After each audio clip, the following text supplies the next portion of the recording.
So give her her flowers, and she didn't see it, and that's okay. Me and Steph are great. Steph is great with all of us, and so it's really the outside noise that's trying to distract us, but we're good. Just because you brought up the play from last game, did you feel like there was more outside noise after that game? You know what? I really don't care. I really don't care anymore. I'm trying to keep the main thing the main thing. I think we played an excellent game today against the Fever, or shoot, against the Liberty. We watched her face carefully. That's not just disagreement with a question. That's personal. That's protective. And what Caitlin Clark just said has the entire WNBA world divided right now. Because she didn't just defend her coach. She called out her own fans. The same fans who drove record attendance numbers. The same fans who helped make the Indiana Fever one of the hottest tickets in women's basketball. She looked directly at them and said their reaction made her sick.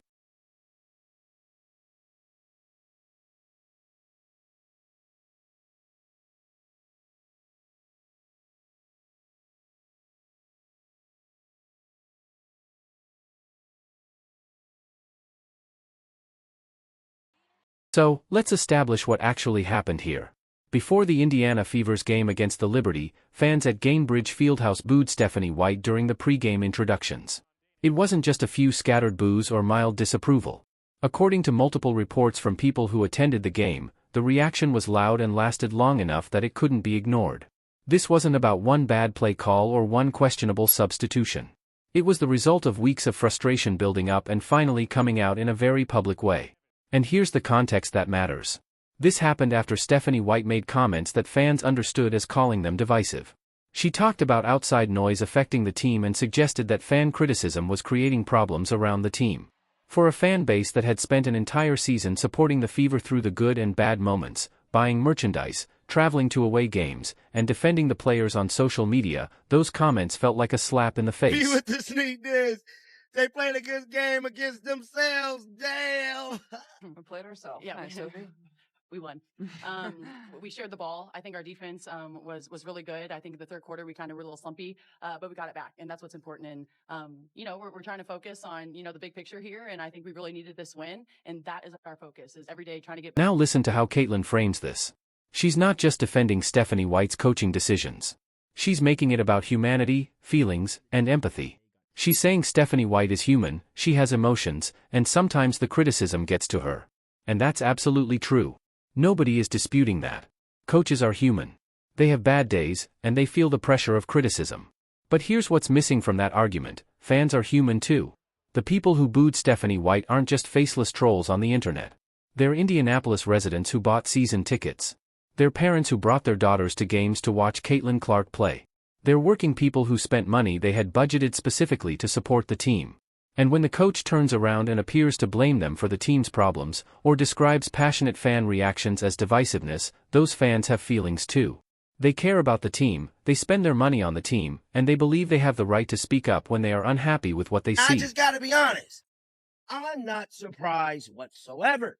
What we've seen displayed in the last recent weeks from Stephanie White has been completely disrespectful, not only to the players on the Indiana Fever basketball team, but to every Indiana Fever resident that live in the city of Indianapolis, that spend their hard-earned working money going to these games, going to meet and greets, staying after the games to meet some of their favorite players. And this is where it gets complicated, because there is legitimate criticism of Stephanie White's coaching decisions this season that has nothing to do with divisiveness or outside noise. Let's talk about the specifics. There were rotation decisions that left important players on the bench during key moments. There were defensive schemes that opposing coaches were able to take advantage of repeatedly. There were timeout decisions that left analysts questioning what was happening. And there were post-game press conferences where some fans felt she blamed players instead of taking responsibility herself. Christy Sides, the previous Fever head coach, also dealt with plenty of criticism. Social media was brutal toward her at times, but she never publicly blamed the fans. She never suggested that fan passion was the problem. She took the criticism, made adjustments when she could, and moved forward. The difference between how these two coaches handled outside pressure is noticeable, and fans saw it. What really made this situation bigger was when Indiana state representatives and even the lieutenant governor started calling for accountability. That's not normal. When elected officials feel the need to comment on a basketball coach's behavior, something significant has happened. These people don't have a financial stake in the team. They are responding to concerns from people in their communities who feel that the fans have been disrespected. Like, there's been days where I've been really upset, and you can have the thickest skin in the world, but sometimes it does get to you. And, I think our world is just like, we love to hate. We love to divide. Like, that's all we want to do. Like, nobody wants to see each other succeed. And I think that's a really painful thing for myself to watch. I feel like we need to do a better job at uplifting each other. And I can assure you there was no way we were losing this game tonight. And I told her that before the game. Like, there was no way we were losing this game for her. And, it's tough. Like, so Caitlin says the locker room is tight. She says they have each other's backs, that the team is good, and that the only problem is the outside noise. And maybe that's true. Maybe everything inside that locker room is genuinely fine. But if that's the case, why did Stephanie White feel the need to make those public comments in the first place? If the outside noise wasn't affecting anything, why talk about it publicly at all? There's a contradiction here that doesn't completely add up. Either the outside criticism is a real problem that is affecting the team, which is what Stephanie White suggested in her comments, or it isn't really a problem and the locker room is completely protected from it, which is what Caitlin is saying now. Both things can't fully be true at the same time. And look at when Caitlin defended her coach. The press conference happened right after a win against the Liberty. Emotions were high. The team had just played a strong game and gotten an important win. In that moment, defending your coach feels natural. It feels like team loyalty. But the fans who booed Stephanie White have been watching this situation develop for weeks and months. They've seen the decisions, the problems, and the patterns from the outside. A player in the middle of the season may not have the same perspective as fans who have been watching everything from a different point of view. I hated that our fans booed her before the game. That made me a little sick, to be honest.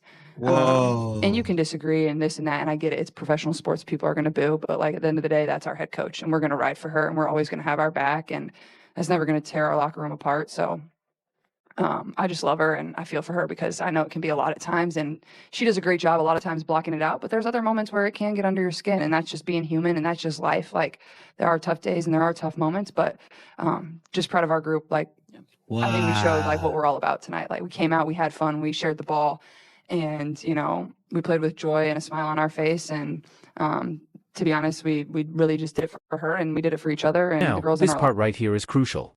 Caitlin says she hated that fans booed Stephanie White and said it made her sick. Those are strong words, and the message is clear. She is saying that no matter what valid criticism fans may have, booing the coach goes too far. She sees it as disrespectful and not something real supporters should do.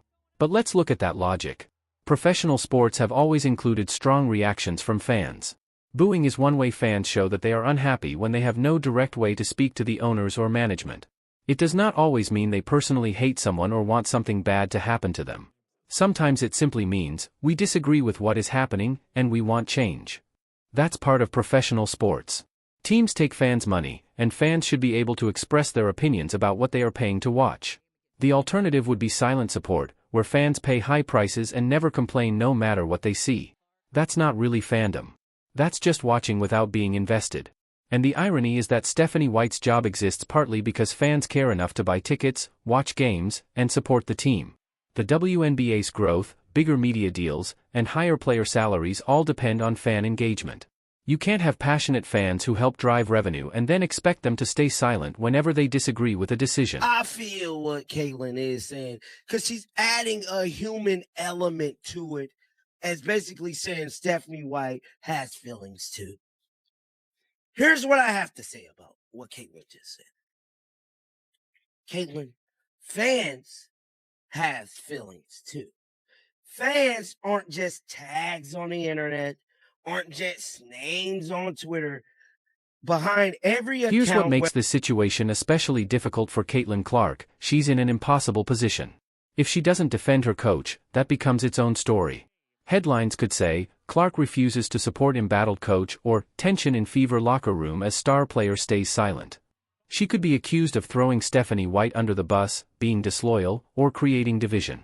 But by defending her coach this strongly and saying the fan reaction made her sick, she's now in conflict with the same people who helped make her so popular. The Caitlin Clark phenomenon happened because fans connected with her. They watched her college games, bought her jersey, and argued with people who said she wouldn't succeed in the WNBA. They defended her when other players criticized the attention she received. That relationship between Caitlin and her fans was a huge part of everything that happened this season. And now, by defending Stephanie White so strongly, Caitlin is putting herself in a position where fans may feel like their reaction was wrong and that their concerns about how they've been treated don't matter as much as protecting the coach. That's a risky position because once you damage that connection with your fans, and they feel like their support is not valued, rebuilding that relationship can be very difficult. What about us and our feelings? We paying for this. We pay to see this.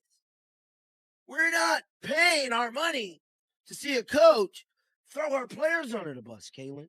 We're just not, we don't want to even pay for that. We have to pay to see this. What about us? That's all I'm saying. I feel where she's coming from. I desperately, deeply do.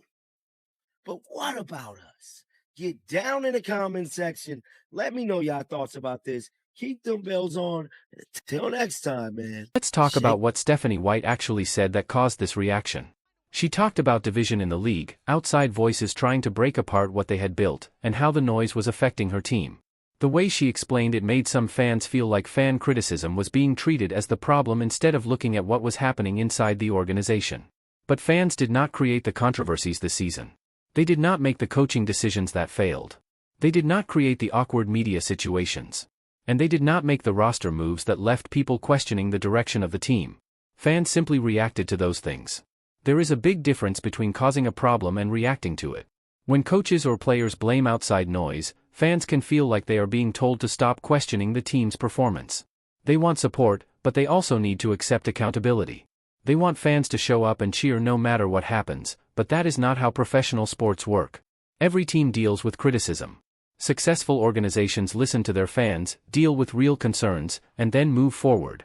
Unsuccessful organizations can become defensive and create an us versus them situation with their own supporters. The Simon family, which owns Pacers Sports and Entertainment, has not released a statement about this situation. They have also not addressed the calls from political figures asking for more accountability. That silence is interesting. It could mean they fully support Stephanie White, or it could mean they are still looking at the situation and do not want to make a rushed public statement. But at some point, ownership has to recognize that when the fan base is this divided, elected officials are getting involved, and the team's biggest star feels the need to publicly defend the coach in a way that creates even more controversy, there is a serious problem that needs to be addressed. There is also a major business side to this. The Indiana Fever had incredible success this season when it came to attendance and attention, but much of that success was driven by Caitlin Clark. She is a major reason casual fans bought tickets, national media covered the games, and merchandise sales grew so much. If the relationship between Clark and the fan base becomes damaged because of situations like this, it could affect the team's business. It could hurt future season ticket sales and make it harder for the franchise to build on the momentum it created. So where does this leave the Fever? Caitlin Clark defended her coach, and that shows loyalty and team unity. But she did it in a way that frustrated fans who believe they have legitimate complaints. Stephanie White received strong public support from her star player, but the issues that caused the frustration have not been solved. Fans feel like they are being told their reactions are wrong while the decisions that caused those reactions are still happening. This issue is not going away. The off-season will bring decisions about the coaching staff, the roster, and the future direction of the organization. This controversy will be part of those discussions because the Indiana Fever cannot move forward successfully if there is a major disconnect between the team and its supporters. They cannot build on the season's success if the people who helped create that success feel ignored or disrespected. The real question is not whether Stephanie White has feelings or whether criticism hurts. Of course it does. The real question is whether the way she is handling that criticism, and the way she talks about the fans, is helping or hurting the organization. And for Caitlin Clark, the question is whether defending that approach was worth potentially damaging her relationship with the fan base that helped make her the biggest star in women's basketball. So here's what I want to know. Do you think Caitlin Clark was right to defend Stephanie White this strongly? Should players always support their coaches publicly, even when fans have legitimate complaints? Or should Caitlin have found a middle ground by acknowledging the fans' concerns while still showing loyalty to her coach? And what should the Indiana Fever organization do now to repair its relationship with the fan base? Because ignoring the problem is not a strategy. This needs to be addressed before next season. Drop your thoughts in the comments and let me know if you think this was handled correctly, or if both sides missed the mark. And if you want more honest WNBA analysis that does not avoid uncomfortable topics, hit that subscribe button because we are just getting started with our off-season coverage.